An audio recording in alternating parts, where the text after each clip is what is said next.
Et en direct avec nous à présent, le colonel Olivier Rafovitch, porte-parole de l'armée israélienne. Colonel, vous dites avoir visé des membres du Hamas. Les images de ces frappes contre une ambulance ou contre une école de l'ONU abritant des déplacés, elles montrent des victimes civiles. On le sait, le Hamas est au cœur de la population civile à Gaza. Êtes-vous aujourd'hui en mesure de lutter contre le Hamas tout en minimisant les pertes civiles ? Bonsoir madame et merci de m'avoir invité sur votre plateau ce soir pour parler d'un sujet qui est extrêmement compliqué et grave. Le Hamas, dans ce cas-là, le Hamas, organisation salafiste extrémiste qui a massacré 1400 Israéliens dans le pire des massacres que nous ayons connus, utilise comme dans le passé.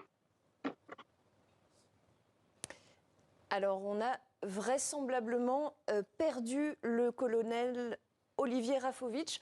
On va essayer de récupérer la liaison avec lui. Un mot de cette visite d'Anthony Blinken en Jordanie, en deuxième étape de sa tournée au Moyen-Orient après Israël.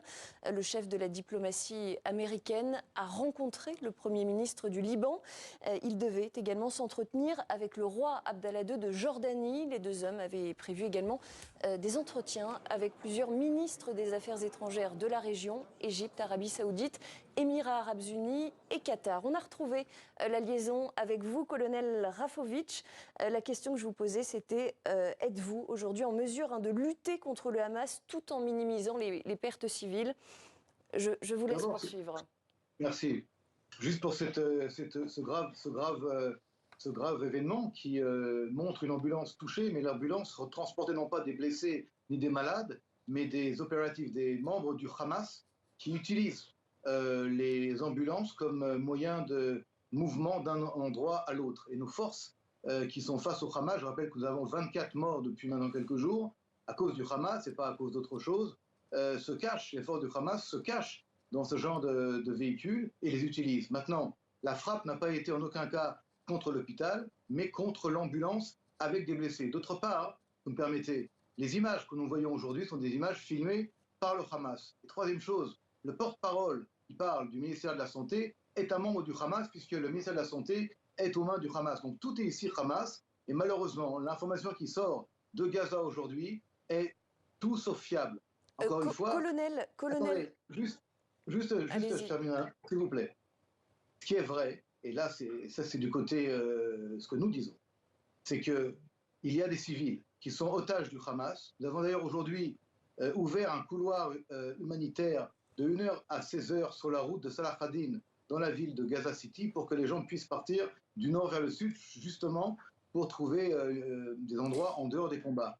Or, le Hamas a utilisé cette plage de temps pour permettre à la population civile de partir du nord au sud pour tirer des obus de mortier et des balles de fusil mitrailleurs vers nos forces, qui a donc obligé Tsahal à devoir fermer ce couloir pendant quelques heures. Colonel, juste pour revenir quand même sur cette frappe qui a visé une ambulance, vous dites effectivement avoir visé le Hamas.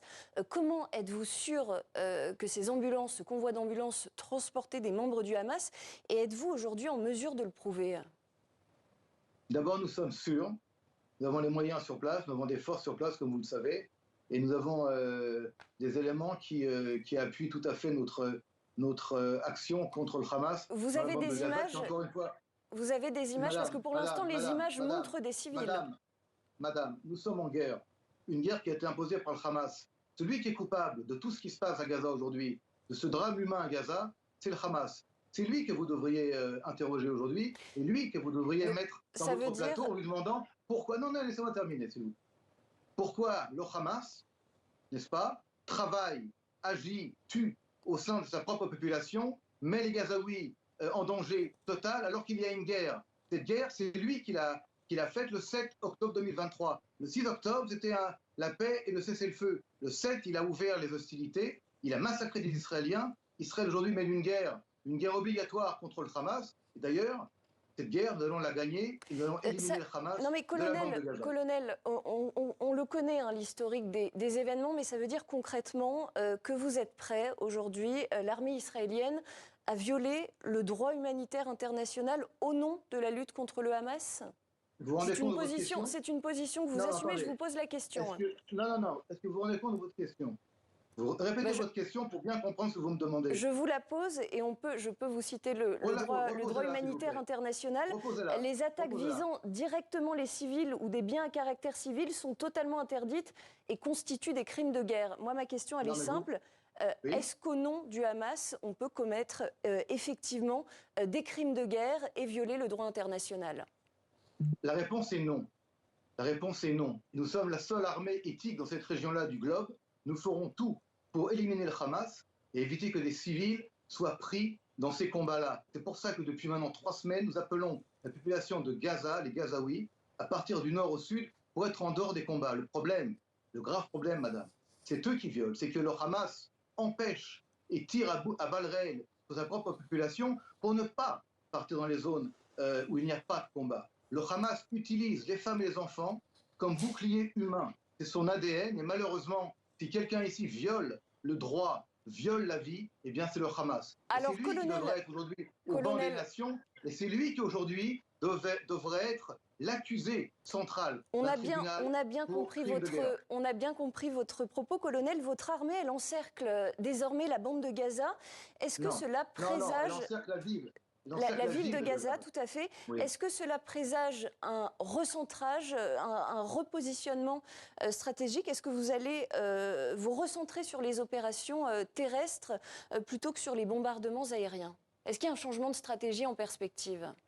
Je ne vais pas rentrer dans les détails militaires, évidemment. Il est clair qu'aujourd'hui, notre but, notre mission est d'éliminer le Hamas qui se trouve, entre autres, dans le nord de la bande de Gaza, dans la ville de Gaza, et les forces de Tsahal rempliront cette mission le mieux possible, tout en faisant tout pour éviter qu'il y ait des civils et des dommages collatéraux. C'est le but le plus important pour Tsahal. Ça veut dire moins de bombardements? Éliminer le Hamas et éviter qu'il y ait des victimes civiles.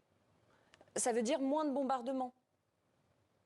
Ça veut dire faire tout ce qu'il faut au niveau militaire pour arriver à la mission d'éliminer le Hamas, qui, je vous rappelle, madame, n'est pas un club de football. C'est une armée terroriste qui tue, qui assassine et qui a tué 1400 Israéliens, en a blessé 6000 et qui a bombardé aujourd'hui, il y a à peine 1 heure, la région de Eilat avec un missile de portée de 400 km de longueur. Si c'est ça pour vous, quelqu'un qui est sympathique, avec lequel on peut parler d'humanitaire, je vous propose de bien vérifier vos sources.